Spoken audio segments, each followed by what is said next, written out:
We're gonna get into our local hour. Local hour here. Well, our Bang's not here. We're gonna do the fake. It's the local hour. Whatever the theme song we got for this shit. But we gonna get into it, man. Let's talk about, unfortunately, some Chicago Bears football, man. Also in this hour, we'll be joined by Russell Dorsey of Apple TV Plus Friday Night Baseball. When he joins us, we're just gonna cue him right in. And if we have any more Bears conversation, we'll just continue after the interview's done with him, man. But the local hour. Yeah, I know. Yes, it's all time to talk about our favorite football team. Everybody. Alex want to hear about the Cowboys. Fuck you talking about local hours. uh, for updates today from Hallis Hall, man. So Justin Fields is officially ruled out for Sunday. Tyson Bagent will be getting his first career start this Sunday at home against the Las Vegas Raiders. Now, Jimmy Garoppolo will also be out. Now, I don't know if is it Brian Hoyer starting or is it another quarterback? They haven't said it yet. So it's either Brian Okay. Hoyer, or the rookie Aiden O'Connell. I believe he's from Okay. Purdue. He's from Purdue. And it would be peak Bears have a nigga named Aiden O'Connell march them up all up and down Soldier Field. He's That would actually be from the he's actually from the Chicagoland area too. He went to Stevenson High School. Oh, of he's course he definitely is. going crazy. Just Of write Right, it course. down right, right. now. He's definitely gonna go nuts. Of course he is. But also news that Justin Fields will not require surgery. They said they'll have more updates on Monday, but surgery does not look like it will be on the table, according to Ian Rappaport. Flus also said a little bit about that today. Swelling is going down tremendously, and it's really all about he's not going to be able to play until he actually is able to palm the football, man. So we talked about earlier in the show about some of the college quarterbacks, man. I want to just talk about the overall Justin Fields conundrum. I think there is right now because there's different sides of this debate. You got some people in Bears Twitter who are just straight up done with them. You got some media members who are obviously done with him, and we'll get to that in a minute. And we have some fans we feel like he should stay and just build around him in the trenches, actually give him an actual foundation to actually work in. What do y'all think about just really everything going on with Justin and where we are in this point of his career? Well, Mikey, since I've my stance, I'm gonna let you go first. I mean, I toss and turn every day with what what to make of the Justin Fields situation. On one side, I I want the Bears to keep him. I want them to build around him and the give him the right resources, give him the right, give him a fair fucking chance to succeed. A lot of people don't understand for outside, for the national media, for people on Twitter that just tap in. It's easy for them to make comments on the Bears and say Justin Fields is ass, but like Alex, like Orlando Ortiz, like everybody in this chat, my man Debo, everybody, we know what the Bears have gone through. So he was drafted by a lame duck regime, a lame duck head coach, a lame duck GM. He was never, we all remember the QB1 Andy Dalton post. So they were trying to have him, ride the bench for the first year. It didn't work. As soon as they knew they had to throw him in because of the injury to Andy Dalton, they had no game plan for him. They weren't ready for him. So they set him up. They set him up to fail. Then you go into year two with a brand new regime, new head coach, and a complete teardown. People do not talk about it enough. Ryan Poles, yeah, we cleared up a lot of money, but he was willing to let go of basically almost $100 million in bread to Akeem Hicks, to Khalil Mack, to Allen Robinson. He let everybody go and cut people and eat bread in order to reset the market. So now you have your second year quarterback in first year with a new system, with a first time play caller in Luke Getzey, with a first time head coach in Matt Eberflus, with a first time GM in Ryan Poles, with a lot of, you have Byron Pringle was one of our, wide receiver signings, Dante Pettis, the wrong St. Brown, and then Darnell Mooney. So I, I toss and turn because I don't feel like they've given him the right chance, but also I haven't seen out of Justin Fields enough consistency and the shit that he can control, right? He can't control a lot of that shit, but what he can control is getting the ball out quick, making the right reads, making the right decision, not holding on to the ball too long, knowing when to throw the ball away, knowing when to dirt it, knowing when to live another play. I mean, we've seen it again. This is the third year in a row that Justin Fields has to miss time because of injuries, and it's really been because of his decision making when trying to escape out the pocket. Last year when he got hurt against the Falcons, he could have easily threw the ball away. He didn't. He got tackled on the sideline, separated, separated that AC joint. This year, I I can't tell you what I said at the crib while I was watching that game, but I was furious. I was furious because it was over 7 seconds. He should have got rid of the fucking ball. That was a self-inflicted injury. I think we can all agree it was self-inflicted. So I would love. I believe in the talent. In I believe in what we see around him. But I think at this point it's best for all parties if it's just a clean separation and the Bears just move on, because the Bears might not and they shouldn't ever be in a position and again to have the number 1 and number 2 draft pick in the draft. You know what I'm saying? To be able to take a quarterback out of Caleb, whether it's Caleb Williams, Drake May, Michael Penix, we should not be that close in 2025. I agree. A smart organization would trade the number 1 pick, build the trenches, and go from there. But this ain't a smart organization, so why would you expect that? Yeah, bro, I agree. Unfortunately, it's to the point now where you need that clean break. Because I mean, how many quarterbacks have we seen go through the changes that Justin has gone through? Where if they do fire everybody, this would be what, 3 offensive coordinators in 3 years, or And 3 and 4? three head coaches in 3 years, three and or what? His fourth. It'll be his fourth year. His fourth year. His third head coach, third OC. Right. Yeah, it's just too much, and too much for him to overcome when he already hasn't shown you enough of those flashes we asked about seeing at the beginning of the year. So, like I said, I'm gonna keep mine brief. I think it's just the conundrum is not much of a choice. If you're Ryan Poles, if you get to keep your job, you move on, you pick your guy, you get your staff, and you go from there. Yeah, I mean, to me, I think the cold hard truth is something that Bears fans just got to accept. Grown man bars are something you got to deal with, man. I think it's damn near 50-50. I'll probably say 60-40, but I'm kind of coming around to 50-50. I feel like it's bad coaching. I feel like it's bad game plan. I feel like it's bad offensive line. It's bad everything. But Justin still does a lot of shit that a third-year quarterback is not supposed to be doing. Mike, you hit the nail on the head. The reason he's hurt right now is because of him holding on to the ball too goddamn long. It was like 2 or 3 people open on that play. He got hurt. And then it was like a play before that where he didn't want to let it go, but then he gets tackled. You let go of the fucking ball. Like it's just stuff like that that makes you it frustrates the fuck out of you, because yes, I believe in the talent. Talent-wise, I feel like the sky's the limit. He can be elite, but there's only so much we can actually talk about potential, how he should be playing, what he should be doing. The fact of the matter is he's not playing like that, and it's to the point where even if you look at Justin Herbert, and I'm not comparing the situations 100% to each other, it's 2 different things. Justin Herbert has better, weapons around him, has a better offensive line. I get that, but Justin Herbert balls out in spite of his coaching staff. Mm-hmm. And I feel like even if you're a good quarterback, you should still be able to do things even if you have a dumbass coach. And that, to me, I don't see Justin do consistently enough. I mean, we just saw 2 games against the Denver Broncos and against the Washington Commanders where he's letting go of the ball quick. He's not thinking. He's making plays with his feet. Then you see him not even 10 days later. It's like those 2 games never even fucking happened, and he's back doing the same fucking shit. So even if you are on the side of people who feel like they should keep Justin and just give him a better offensive line, get him better weapons, get him a better coach staff, I'm not disagreeing with you. As a Justin Fields fan, because I fuck with Justin Fields, yes, I would like that to happen. But it's kind of like what Mikey said. It might just be better for both parties.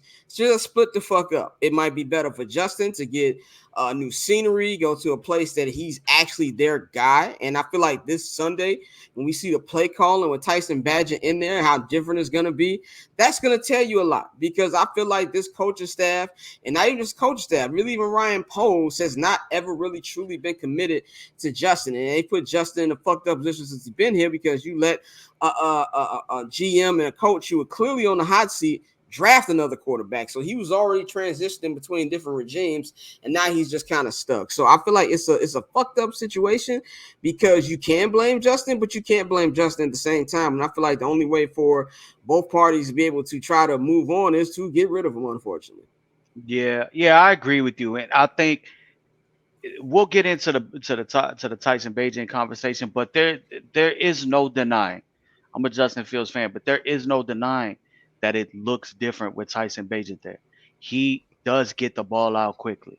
He he does for some reason. So I don't know. It looks like to me the system Luke Getsy wants, what Luke Getsy wants in a quarterback is his mini Aaron Rodgers. Somebody who just gets it out quick, gets it to a spot, let the skill guys go ahead to literally be a point guard. And I don't think Justin Fields has that. I can't even say I don't think that. Justin Fields hasn't shown that. It takes too long to process for Justin Fields. Yeah. Even from when we talk about the anticipatory throws and him not knowing the difference between NFL open and college open. You know, you don't got Olave Wilson, Marvin Harrison Jr. You don't got those boys here. You know, you're not going up against Northwestern. You're not going up against Nebraska, you know. You have Jair Alexander on the other side. You have guys like Patrick Peterson on the other side. So there's there's there's just things like I said that he it can be in control of, and he's not shown me enough from the shit that he can control. That I think at this point, based on the picks that we have, based on where we are as far as Justin Fields' clock, as far as getting paid. Now, we have discussed previously before that Justin Fields doesn't need a max contract. Obviously, we all see it. He's not deserving of one, but the Bears don't have to. They just need to decide whether they're going to pick up like a $25 million option for 2025. He can still be on the team next year. They can let him play the string out. And if he balls out, franchise him, trade him, extend him after 2025. There's plenty of options. So I just think right now, the way the chips are falling with having possibly two top five pick, you're looking at, I think we all can agree there will be a new coaching staff in here, regardless of what happens. I think it's just clean to start over. Yeah, and I'll say this before we move on to Badgett.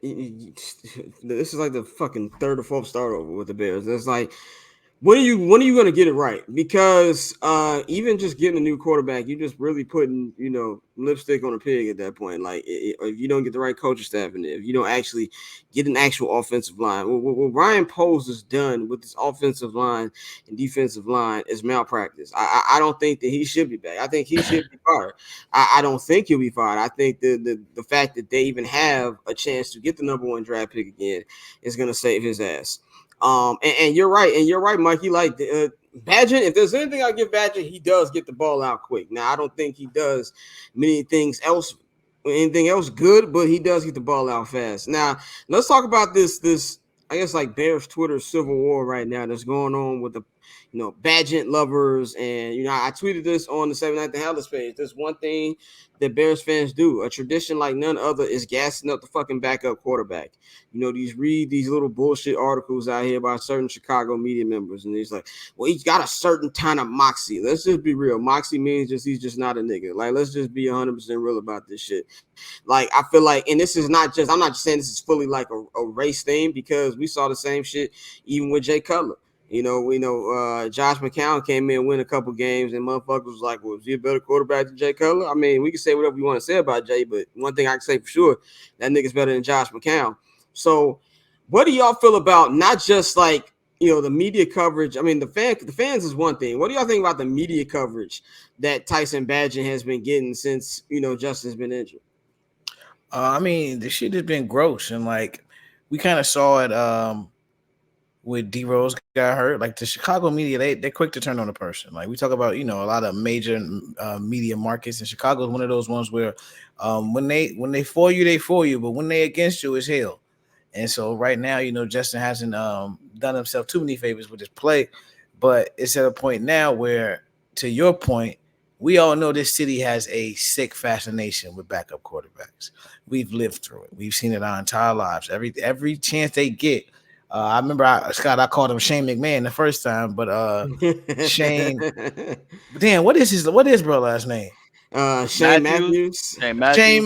Shane Matthews, Jim Miller. We can go down the list, bro. We've seen this our entire lives, the fascination with backup quarterbacks.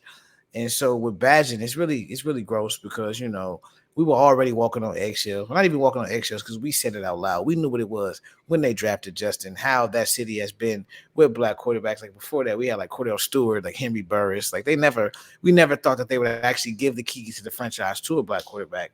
And now seeing everything they've done to, essentially hinder him. And then as soon as you get a switch, okay, we're going to change the center. Okay, we're going to start moving the pocket around. Okay, we were actually throwing the ball, even though they were down and they had to throw it, but now we're actually trying to stretch the field. So when you see those type of things, like the Bears have helped cultivate this civil war. Like they've done it. The coaching staff has done it with the way that they treated Justin and with the way that, now they're going to treat Bagent. I at this point I can't do anything but root for absolute disaster, like because that shit is just crazy and it's been so blatant to see. Yeah, it's not. I mean, just look at it like this, bro. We come from one of the most segregated cities in the nation. We all grew up in it. We know what it's like. Everybody in this chat, everybody that's here right now, we know what it's like growing up in the city. So it's only right that a portion of the fan base does have their own racial ideology, and every it goes without saying. You could tell in how a lot of the people on Twitter, mainly the people with fake profile pics, talk about Justin Fields, and they talk about Tyson Bagent, even Nathan Peterman. So that's nasty. I won't say that the media has an agenda from racism, but they definitely have an agenda. And I think Scott said it perfectly this week. Bears fans don't know fucking football. They don't. Bears fans don't know fucking football. How could you know good fucking football? You ain't fucking seen it, but how Lance Briggs said every 21 fucking years. In Yeah. 85, you seen it. We seen it in the 2005 and 2006 6. season. Then we seen it for the Flash, the 2018 season, and that's it. We don't know consistency. We 2010 know, too. yeah, 2010. 2010 too. We know choking shit. I know we start off 6-1 and we blew that shit. That's So because Jay got hurt, but you definitely correct. facts, but Yeah. my thing is just really we don't know good football outside of looking at other people. So how the fuck can you speak on it? How can you be Yeah. so committed to what you're feeling? Everybody thinks Brock Purdy. Brock Purdy played at a fucking Power Five school. Speak on it. Tyson Bagent played against motherfuckers that live in my building. You know what I'm saying? Let's be real. Brock Purdy was going up still against Texas, Baylor, Texas Tech. So he's playing against people that are actually playing on Sundays, and so he had David Montgomery. His teammates were people that are playing in the league. Tyson Bagent was literally talking about being a fucking gym teacher if this shit didn't work out. So I just think the coverage is nasty because you're starting to hear a lot on radio. You're starting to see a lot of debates that, well, if the Bears win this week and Tyson Bagent looks good, I don't think we should go back to Justin Fields. At the end of the day, what does that solve? We're not gonna learn anything about this Bears team. We're not gonna like everything. It it's disappointing, bro. It's disappointing and it's fucking embarrassing that everybody is so fucking short-sighted. To me, I've always felt like a majority of the fans who aren't as tapped in as like we are literally only give a fuck about wins and losses and winning the division. Like Yeah. just for a single season, like just for that year. Like motherfuckers just like, oh, it's winter time. I hope the Bears win 10 games and we win the division. And that, like, I don't care. I personally, as we stated, we've only seen a couple seasons of actual winning football. I want sustained success.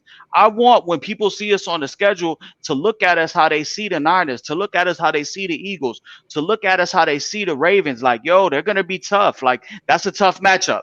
You know what I'm saying? Going to Soldier Yeah. Field is a tough matchup, or that's a tough matchup. They come in here, and we know that they play and their game travels regardless of the stadium, regardless of the elements. So there's there I just the mindset of Chicago Bears fans is it's so fucking crazy and it goes from one extreme to the other because let's Yeah. be real, you have people that fucking put Justin Fields on a pedestal and he don't fucking deserve it, and then you got people that put Justin Fields below the fucking sewer and he don't deserve it. Somewhere in the middle is the truth. We can't have sensible fucking football conversation. Everything has to be two extremes. You got people like the Bears blog, fuck dude, talking about the next Brock Purdy. Motherfucker, you live in New York. You haven't been to Chicago. You haven't been to a Bears game. Like, come on, man. You're probably somebody's family member in there, and that's all you're hearing. You don't watch tape. It says it in your fucking bio. Let's be real. So when it comes down to the people who are feeding the Bears Twitter, nobody really knows shit. Nobody knows shit. How could you know shit? You're a Bears fan. Yeah, we're gonna table this conversation for a minute. Mikey was cooking, but we're gonna save it for the end, man. I'm gonna keep my opinion for the Goofy Mog of the Week segment on that. So, but we have our guest for today, man. We've got my guy Russell Dorsey, man. Russ, what's going on, brother? What's going on, y'all? What is going on? Thank you. You could join us. For those of y'all who are not aware of what my guy does, man, he is an MLB insider for Stadium and Apple TV Plus. He is a host on Friday Night Baseball on Apple TV Plus, and he is also co-host of The Rally on Bally Sports, man. Russ, how's it going, bro? I'm doing well. I appreciate y'all having me on. Actually just got back from the studio, but had to chop it up real quick. Hey, man, glad you could join us, man. We had we talk about the usual Bear stuff. We get a little hectic on this show when it comes to I'll be right there with y'all. I'll be right there with y'all. Yeah, man, we in the middle. Let's just get into it, man. We're in the middle of the baseball playoffs right now. In fact, there is a ALCS game going on right now. It's in the top of the 8th. Rangers up 4-2, trying to take a 3-2 series lead before heading back to Houston, man. What has been your thought? Of course, you've been covering not just the playoffs, but you've been around in all these different ballparks this year. You've been real on the front lines of this season. What do you think about the 4 teams involved in baseball Final Four right now? Yeah, I look at it and I say, let's start with the team that most people say wouldn't be there. That's the Arizona Diamondbacks. This is a team that is young, they're athletic, they steal bases. In the postseason, they've been hitting the ball at the ballpark, and they're led by 2 horses on the mound. Zach Gallen, who's going to finish top 5 in Cy Young vote, and Merrill Kelly, one of the more consistent starting pitchers in the big leagues. And then you have a young stud and Corbin Carroll, probably going to win Rookie of the Year. Not probably, will win Rookie of the Year in the National League. Over 20 homers, swiped 50 bags. And it's a team that, beat out the Chicago Cubs and, was better than the Miami Marlins all year long. And yeah, they got 84 wins, but they play great baseball, right? And they know their game. And it's going to be great starting pitching, really good defense, and they're going to wreak havoc on the base pass. And then in the postseason, they've been hitting the ball at the ballpark too, even though that's not their game. So that's the team that most people wouldn't expect to be amongst the Final Four. And then you have the big boys, right? You have the reigning World Series champion Houston Astros trying to get back to the World Series. You have the Philadelphia Phillies, who look even better than they were last year when they reached the World Series, adding Trey Turner, getting a much better version of Nick Castellanos this year. The guy they call MV3, Bryce Harper, doing what he always does in the big moments.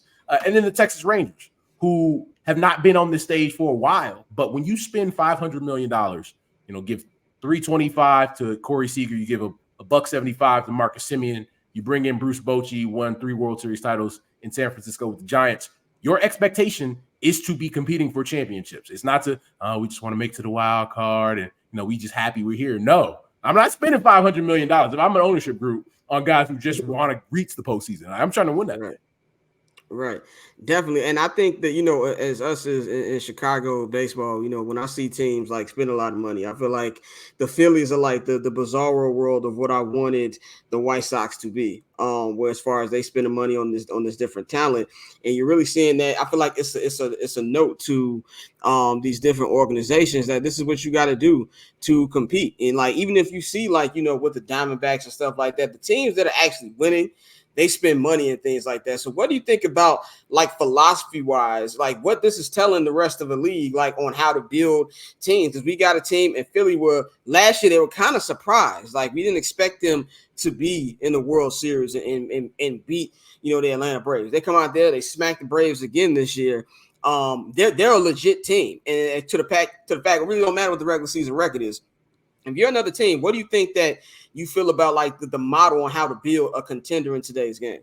Here's the crazy part. Model been out there. Recipe been out there, right? Yeah. Spend money, get good players, go to the World Series. Like it's pretty easy to follow, but you have ownership groups who are like, the D-backs got got to the Final Four. They got to the CS. They don't have a really big payroll, and they got young dudes. Even though they gave Corbin Carroll a $110, in an extension before the season started, that's not really a ton in baseball money, right? You look at the Phillies. They spent $330 million on Bryce Harper. He's earned that money already and more, right? Already has an MVP. He's taking his team to the World Series. Is about to take his team back to the World Series. And I think they have a good shot of winning that this year. That's how much I think of them. But if I'm investing $330 million in a guy, you better be everything I'm investing in, and he's been that. And not only do they do that, they say, we're not ready yet. We're not a complete team after they lost to the Astros in 6 games in the World Series last year. We're going to go get the guy who's one of the more dynamic players in the game, and Trey Turner, and we're going to give him $300 million too, to add that to what we spent on, the $75 million we spent on Nick Castellanos, and what we gave to Kyle Schwarber, and what we have in our rotation, what we gave Zach Wheeler. And we're going to go out there and we're going to be better than you. We're better than you, Atlanta Braves, 2 years in a row. Even last year, where the Braves were red hot. The Braves chased down the New York Mets, who everybody was in love with. And the Phillies last year fired their manager midseason. You bring in Rob Thompson to be your interim manager. Things go well. Team gets hot. They get to the World Series. This year, kind of a similar thing. Harper has the Tommy John surgery, comes back after a month and a half, faster than anybody's done it before. They get red hot. They go on this run, and they are playing like a team that wants to win the World Series. Definitely. Now, as far as like when it comes to like Bryce Harper, I know Mikey. This is a guy is a Bryce Harper disciple. Mikey, let's talk a little bit what you think about with the whole Bryce thing. Oh well, I mean, I've been a Bryce fan since I was in high school and since I was young coming up and seeing him on Sports Illustrated. But that is exactly how you said, Russ. That's exactly what you want when you make that investment. You make an investment to a player who takes on the personality of the city, who takes on the personality of the fan base, who leads by example on and off the field, and who other players want to play with. Do you think? We're going into a year now where Juan Soto is potentially available. There's some guys, you have Ohtani. Do you think more teams now, after seeing the success that the Phillies are having with Bryce Harper, and it hasn't been that long that he's been with them. It's been a couple seasons already in his long 10-year deal. Do you think more teams are going to be more willing to up that bag for these players? I would like to say that, right? The players you mentioned, Juan Soto, going to get easily 400. Shohei Ohtani, I hate that he got injured for the simple fact that he's Shohei Ohtani. He's the unicorn. He's the best player in all of baseball, because there were going to be a variety of teams that threw a check of $600 million at him. And I would love to see that bidding war.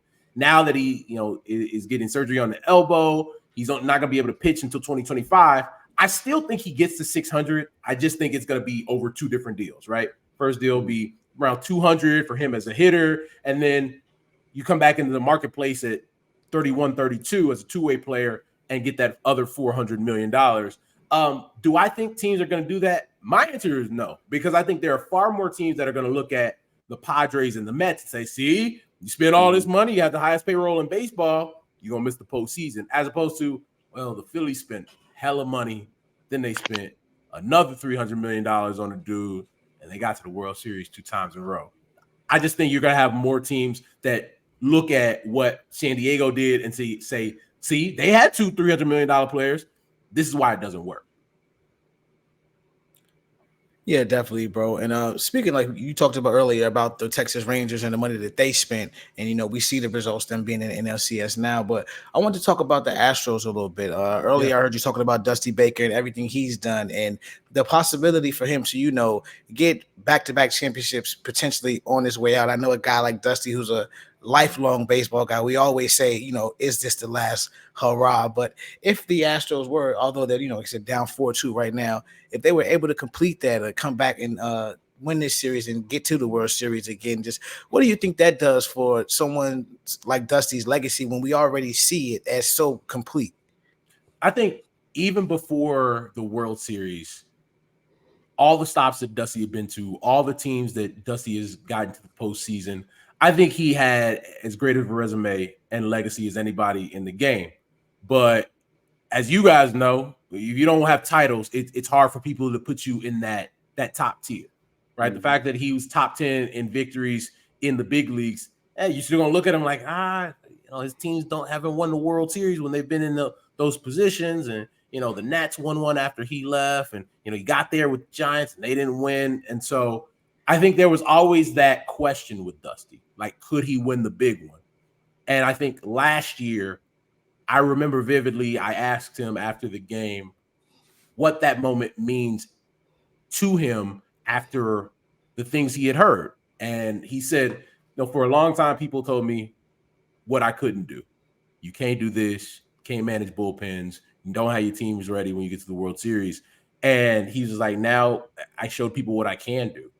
And it took, Dusty's been around for the game for a long time. Like, yeah. I think Dusty is baseball history.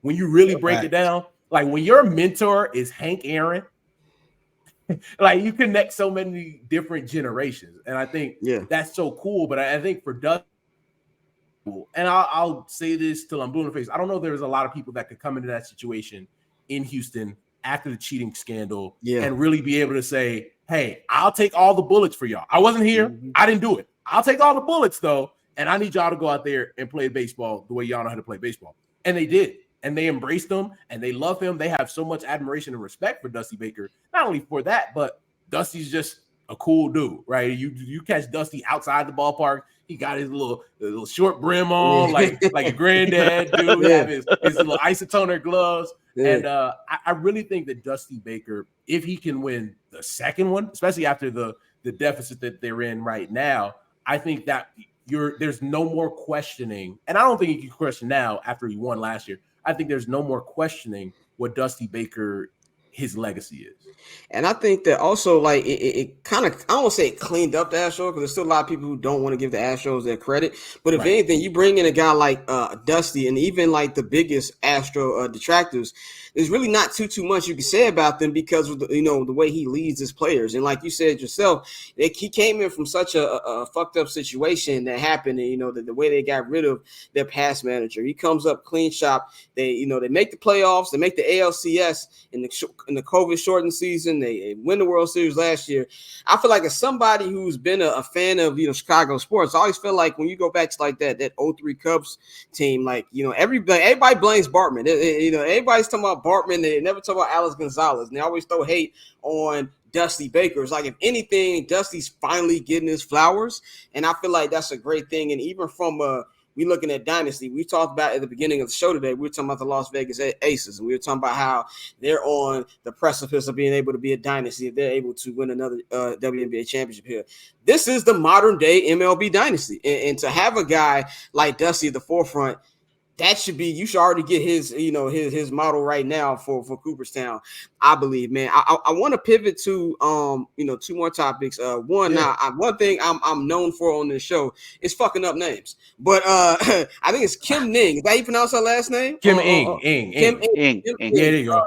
Her departure from the Marlins this week really came out of the blue. I actually think we might have been recording, or we were prepping recording or something like that when the news flashed. What are you hearing about went down with the whole situation, and what do you think, where she's going to go next? I think you have a situation in Miami of somebody like Kim Ing, who came in under Derek Jeter when Derek Jeter was the president of baseball operations there for Miami. And Derek walked away because he couldn't do things the way that he wanted to do them, right? And so if you tell Derek Jeter, we're talking about the captain, that, hey, dog, I know that Yankees model been pretty successful, and we know you the man, 3,000 hits and World Series championships, but it's Miami, dog, and we ain't got the bread to do all that New York stuff. This is how we got to do it down here. And Derek was like, I'm cool, bro. Like, I don't have to do it that way. Derek Jeter walks away. Kim Ing remains and builds a team, a franchise, an organization, a minor league system that begins to compete. And they make shrewd moves at the deadline. Last year, you have Sandy Alcantara, who you're like, okay, this is one of the best starting pitchers in the big leagues, wins the Cy Young Award. Coming into this year, they make some moves. They hire Skip Schumacher, who'd been successful as a player and as a coach with St. Louis and the Padres. You bring him in. He does a great job. Probably going to finish top 3 in Manager of the Year in the National League. And you tell that person at the end of the year, who makes the playoffs, mind you.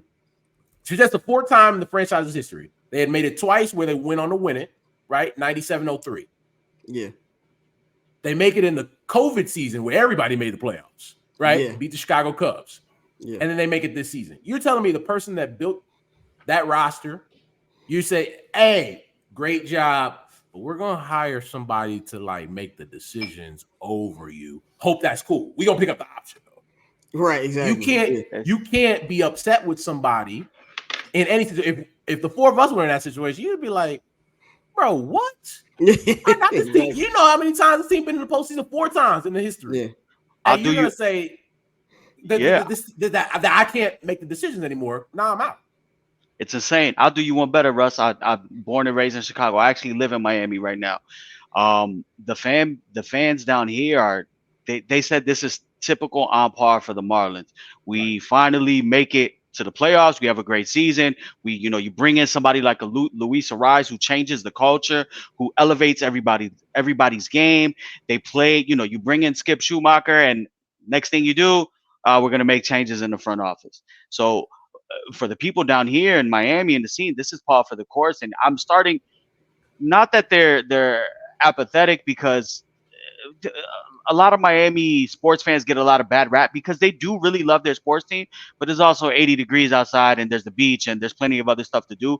But the Marlins, especially being in an area right there in the middle of Hialeah, in a town that's predominantly Latino based, and baseball being so heavy in Latin America, they do have a solid fan base. And I'm not a Marlins fan. I do frequent the games.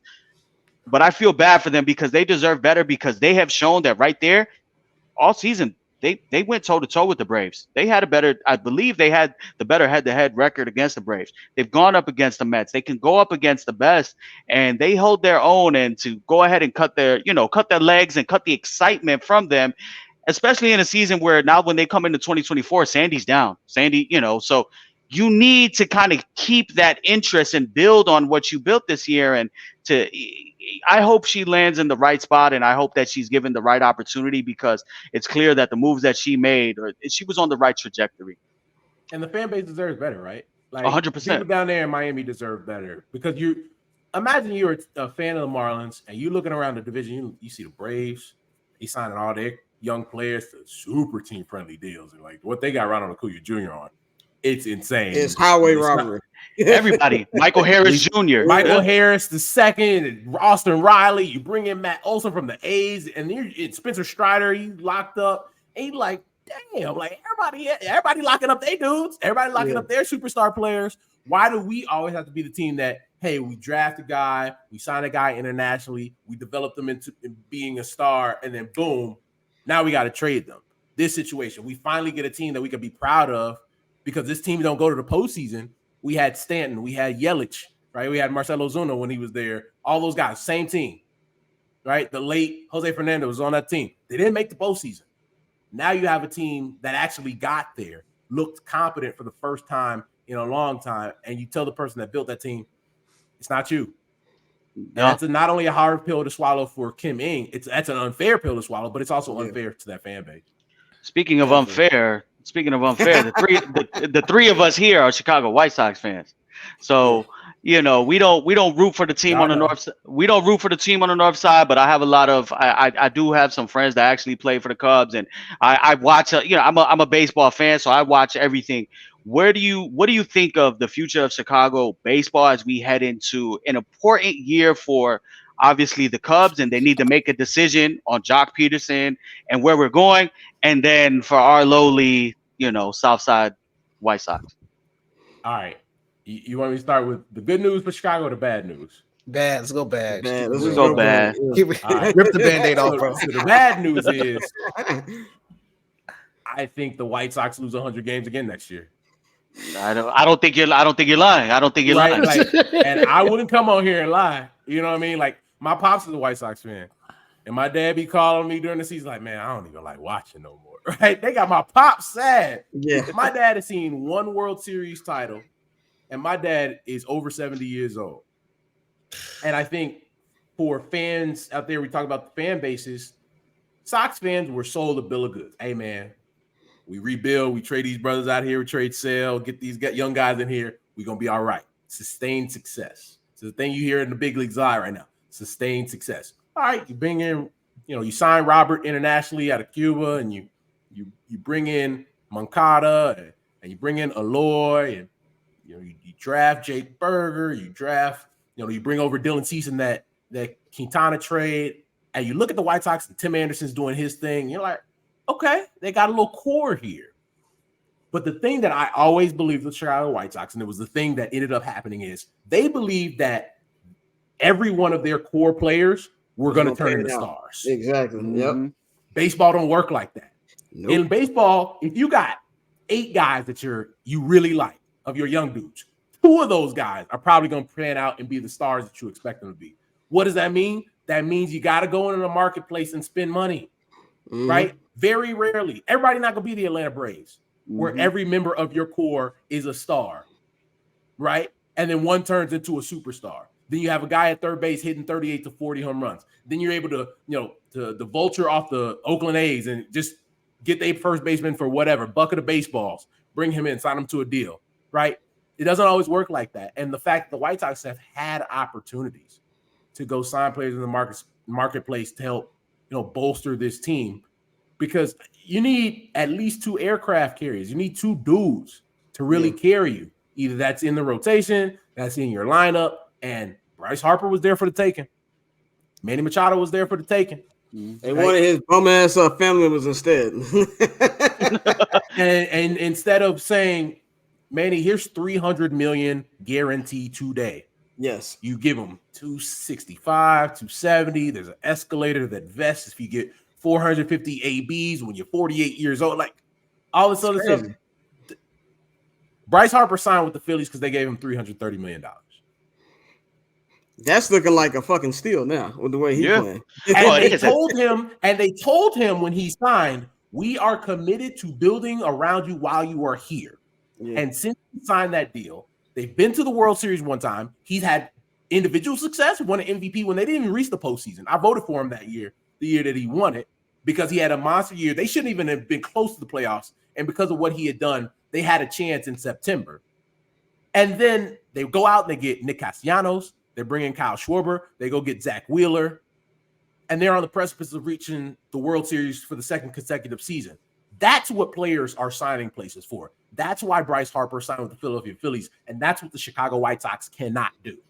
And until there comes a time where the White Sox can be looked at as a destination where I can go to win, they're always going to miss out. You're always going to have people disappointed. And Kenny sitting on a golf cart in Arizona talking about, I have my sunglasses on because I'm shocked.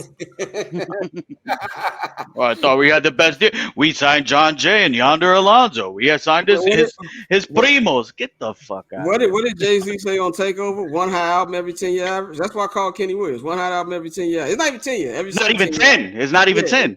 It's like it's to the point where we talk about the fan base, like with the Marlins. Like White Sox fans don't deserve this shit. Like from me reading White Sox Twitter this year, I realized I'm not a big fan as I thought I was, because there's a lot of White Sox fans who still going to the games, still watching these motherfuckers every game. I tuned out and Mikey, it will still be in the group chat sending stuff by the White Sox. Dante gave up a long time ago. He gave up like last year. I gave up this year, like to the point I'm not watching. Don't get the hat that I got on right now twisted. I live in Los Angeles and I can't wear this outside in certain areas because of Crip gang. So I wear it in the house as many times as I can. But I am fully watching the Dodgers when I do have the chance, because as the older I get, I just don't have the capacity to watch bad sports. You know what I'm saying? Like, with the Bears, I cover them, so I have no choice but to watch bad sports. But with the White Sox, with the fan base, I kind of feel like it's at the point where there's a lot of apathy right now, where it's like they don't really know what to do. And I really feel for the younger fan base. Rush, you brought up your pops. He's 70, saw the World Series. They won the World Series on my 17th birthday. So it's like I'll always have that moment. But I just think unless ownership changes, nothing's going to happen. And I feel like that's really depressing for White Sox fans, man. Like, and you're going to see those crowds at the G rate get less and less and less, because there's going to be an apathy that grows, right? And fans are going to be like, I don't even care, bro. I don't even care. because the more you look at them as an organization, the more you realize they caught lightning in a bottle in 05. Yep. Mm-hmm. The farther we get away from it, the more you look at it and say they caught lightning in a bottle in 2005. And AJ Pierzynski, really good friend of mine, and I asked him, I'm like, "Hey man, are you gonna be managing the White Sox next year?" And he said, "Fuck no." But I told him, I said, "Hey man, you manage the White Sox, people would come out. People would come out to see AJ managing the White Sox. It might not be good for the baseball or anything like that, but people would go to games. People would listen to what he had to say because he's from that Ozzy brand where he gonna tell you what he thinks." Mm-hmm. Yeah. But I think you're at a point with White Sox baseball where Chris Getz, unfortunately, his ownership group did him no favors because they hired him, which if they went out and did a search and interviewed people and you said, you know what, Chris Getz is our guy, that's a different thing. Fine. Yeah, fine. Exactly. You can live with that because you went through the process. When you don't go through the process, you leave yourself open to, hey, Jerry doing it again, hiring his friends, hiring people he knows, because you need to have a conversation. You haven't been successful in a long time. Talk to people from winning organizations. Talk to people who have been in the front office in Houston. Talk to people who've been in the front office in Tampa and been in the front office in LA with the Dodgers, right? The Yankees, and say, what have these people done to get where they are? Because maybe that diversity of thought gets us where we need to go in this next 10 years. Definitely. Let's move on real quick before we get you up out of here, man. About the Cubs, North Side. They actually had a pretty entertaining season. I think better than at least I thought. And it's not just my hater talking, just as an actual fan of baseball. I didn't think they would even be as good as they were this year. Flamed out towards the end. Bullpen issues, not scoring as many runs as possible. Where do you think the Cubs should go now? Like, do you think that David Ross is going to stay around? Do you think they're actually going to be in the Shohei Ohtani sweepstakes? What can the Northsiders do to go from this team that was in the race to actually being back in the playoffs consistently?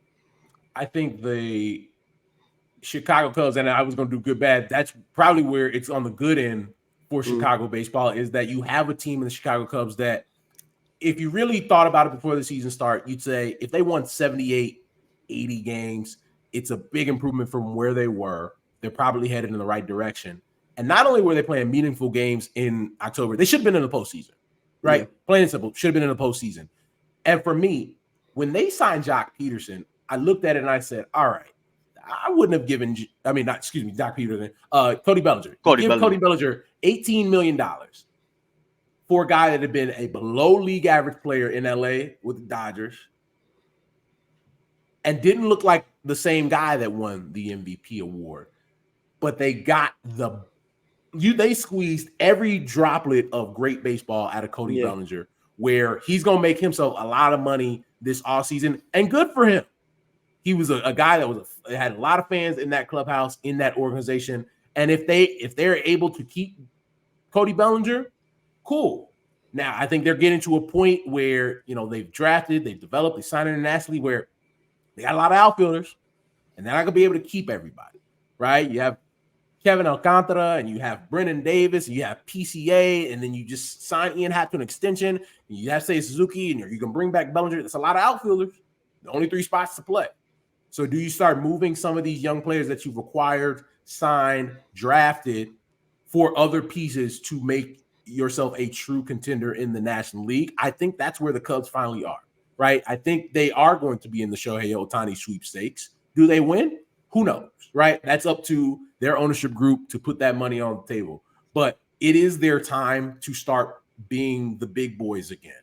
They're the Chicago Cubs. Yeah. Right. And I think you've seen a lot of teams in similar situations looking out in Boston with the Red Sox, where they're one of the big boys, but they haven't acted like it in the marketplace. Yeah. Now they fired the person who was in charge of their baseball operations, looking for another, where they were very close to losing not only Xander Bogaerts, but could have even lost Rafael Devers, right? A guy that they developed. They were able to lock him up to that $300 million deal, but it's not a guarantee for Boston anymore.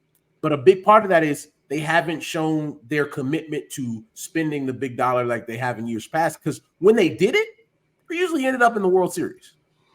Yeah, I definitely agree with that. It's all about, one thing about Chicago sports teams, and I feel like all of them, with the exception of the White Sox, even though they should act like they're a bigger team than they are, but it's all about acting like the big market team that you are. And I feel like that's the most infuriating thing for just Chicago sports fans in general. Like, even if you look in the NBA, like the Bulls are one of the most popular franchises in sports. Like, whenever the Lakers, even as big as the Lakers are out here, if the Bulls are in town, that's going to be a 50-50 crowd. Like, that's just how big the Bulls are, and they don't go out there and spend the target. So if you're a Cub fan, you definitely want to hope they go out there and spend the money, man. But Russ, man, we appreciate you for joining us, man. Let everybody know where they can get in tune with you, everything you got going on.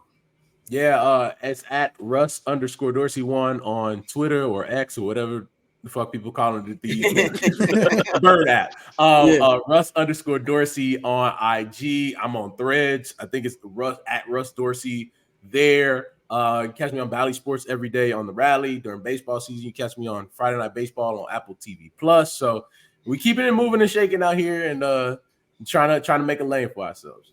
Definitely, bro. We appreciate you for coming on, man. You have a great weekend, bro. Appreciate y'all. Yes, Good sir. looking, bro. We are going to wrap this episode up with a we're gonna finish up talking about the Bears. We're gonna preview, we're just gonna give our picks and feelings about this game this week. The Bears will be at home against the Las Vegas Raiders, and of course, this will be a battle of the backups. And so, what are you guys feeling? Which way you see this game going? Pretty much, It's just the bumble. the bumble. Yeah.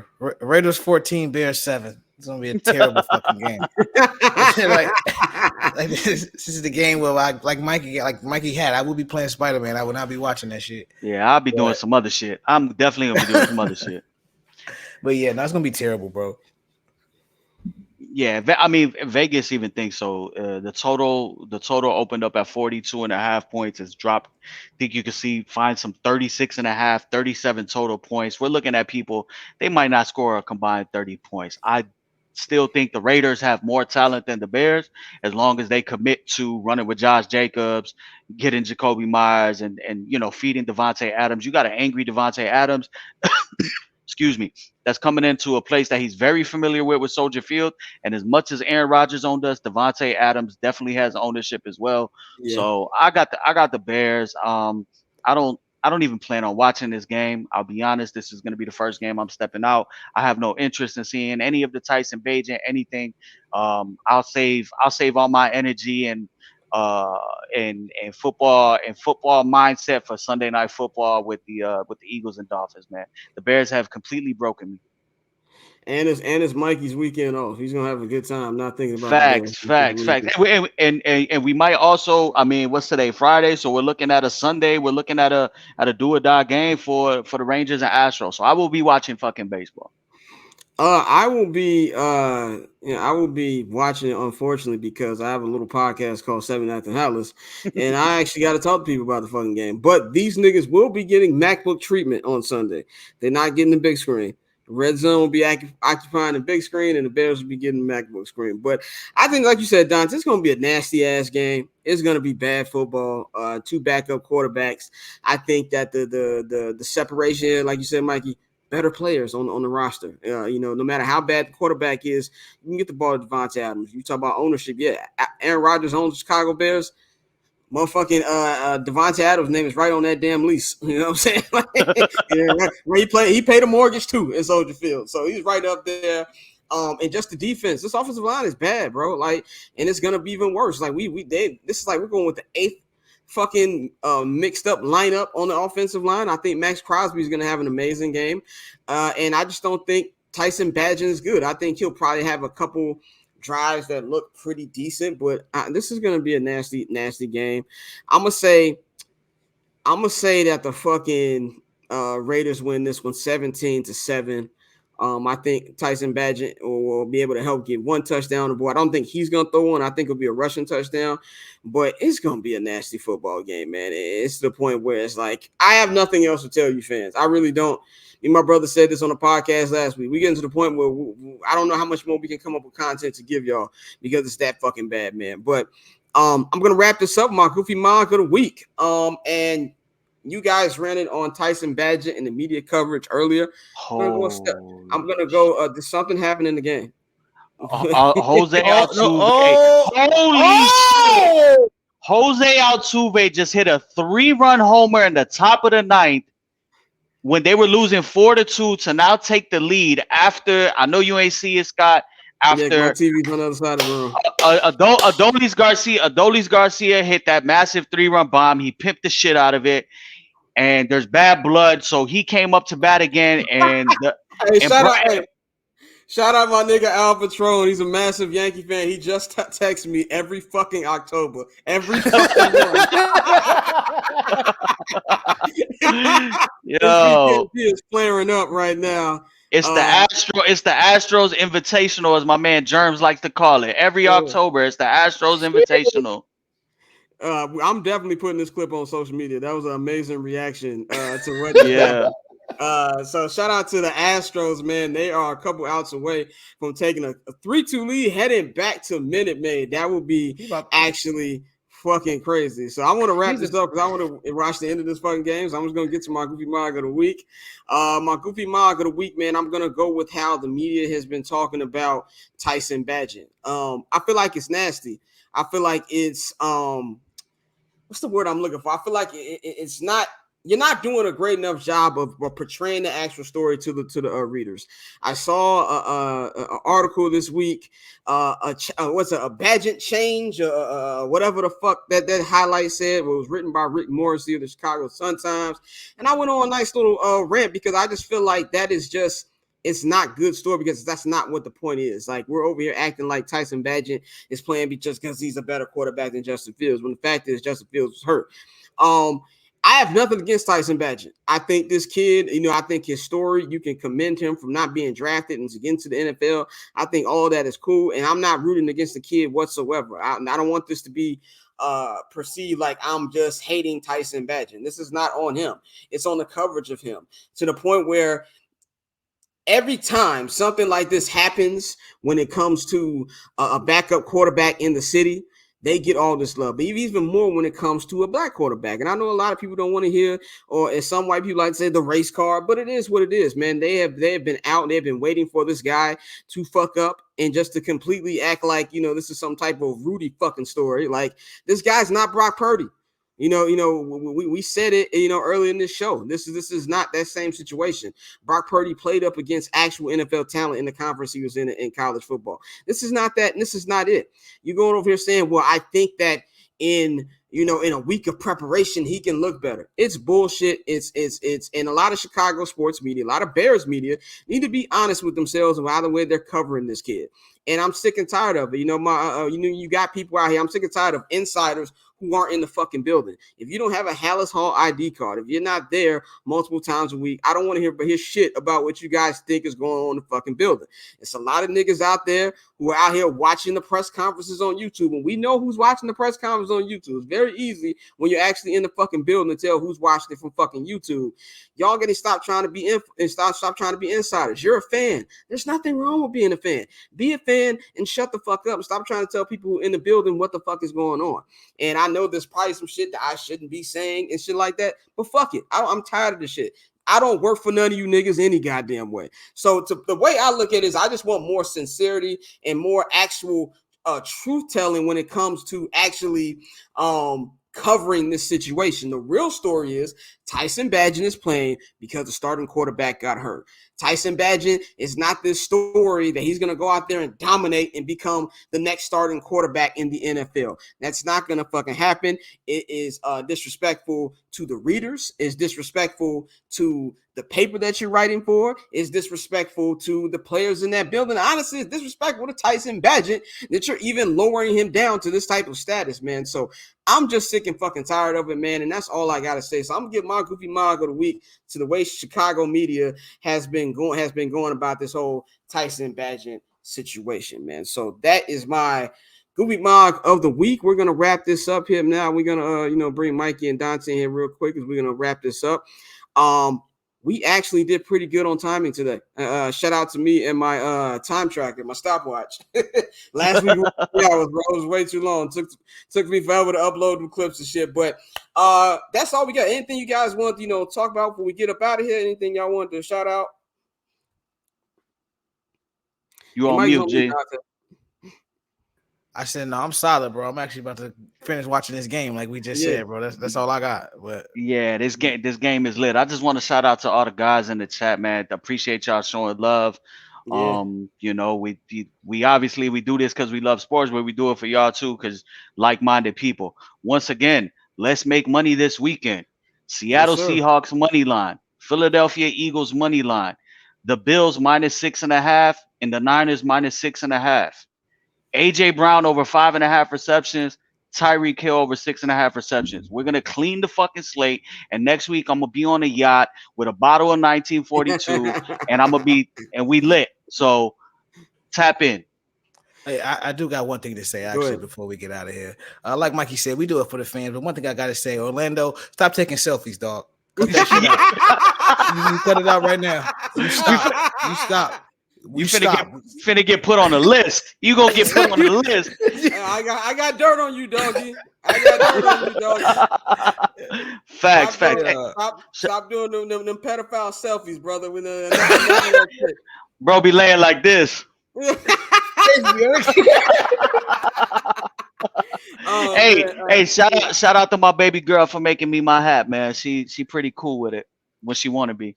He said when she wanna be. That's all we got for y'all today, man. We will be back next Monday and Friday. Big announcement on Monday about the future of the show. Big news, man. Big news. Check out that major announcement next Monday. Next Monday is NBA week, so we got a lot of NBA coverage. We got the homie Pavi from Hoops and Brews will be joining us Monday. We're gonna preview everything. NBA opener. Tuesday, we got the defending champion Denver Nuggets opening up against LeBron James, Anthony Davis, Los Angeles Lakers. We got we got that fucking State Farm agent, Clifford Paul. I have to actually give this nigga grace because he's playing with my third favorite player of all time. Oh, yeah. I'm fucking, that's going to be interesting this season. It makes me sick to my fucking stomach. I got to actually wish this nigga well. But he's going to be debuting with the Golden State Warriors on Tuesday. They will be hosting Kevin Durant, Bradley Beal, and who am I missing? Devin Booker and the Phoenix Suns. And then we're going to be preparing all that. And on Friday, we got the homie Big Waz from the Athletic, from the Ringer. He'll be pulling up as we're going to recap those games and just really get a lot more of a deeper look into the season. And then also, we got a new segment debuting next Friday. We got Cousin Dan. My Cousin Dan will be joining us each and every Friday for 5 to 10 minutes. He's going to tell us the craziest sports shit on his mind. It's going to be very entertaining, man. But y'all know to follow us on Twitter and Instagram at BarbChestScott, at OctoberZoneTay, at Junior_Solito. Follow the Barbers Chat Network at Barbers Chat Net. Subscribe to the Patreon, man. I'm gonna keep telling y'all really need to subscribe to the Patreon. Like y'all, we got some great stuff coming. Patreon.com/Barbers Chat Network. And yeah, man. If you missed the show, it will be up on the HNB Media YouTube right away. Of course, I'm gonna be having clip segments, all that good shit up there. So y'all have a good fucking sports weekend. Shout out to everybody in the YouTube chat. We gonna holler at y'all niggas on Monday, man. We up out of here. Getting paper on these player haters, old news, money on the other line, so I'm not gonna hold you. Money on the other line, so I'm not